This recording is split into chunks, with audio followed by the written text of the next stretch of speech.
Seorang siswi SMA Negeri 2 Plus Panyabungan, berinisial FAK, 17, meninggal dunia setelah sepeda motor yang dikendarainya ditabrak mobil dinas Kapolres Mandailing Natal atau Madinah di Jalan Lintas Medan Padang, Kelurahan Dalan Lidang, Kecamatan Panyabungan, pada Minggu, 24 Agustus 2025. Mobil dinas jenis Pajero dengan nomor polisi II 155 itu dikemudikan Bribda AK, anggota Polres Madinah yang juga sopir Kapolres AKBP Ari Sofandi Paloh.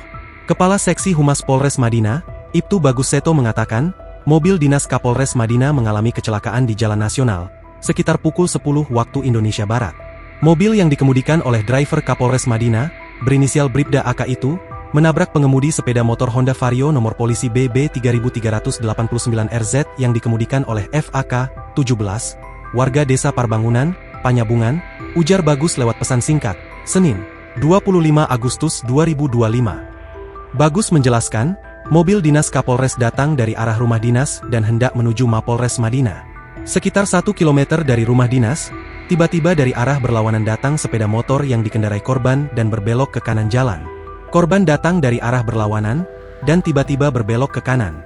Lalu, Bribda AK berusaha menghindar ke kiri.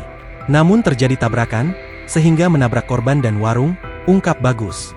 Korban mengalami luka robek di bagian wajah dan meninggal setelah mendapat penanganan di RSUD Panyabungan. Bagus menyampaikan, setelah kejadian itu Kapolres Madinah, AKBP Ari Sofandi Paloh langsung mengunjungi keluarga korban dan menyampaikan bela sungkawa. Kami dari Polres Madinah turut berduka cita atas peristiwa ini. Dan Kapolres Madinah sudah berkunjung ke rumah duka, dan juga langsung menyampaikan bela sungkawa, ucap Bagus.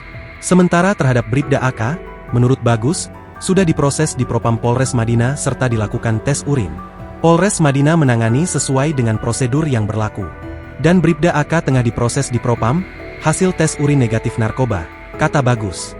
Download Tribun X sekarang, menghadirkan lokal menjadi Indonesia.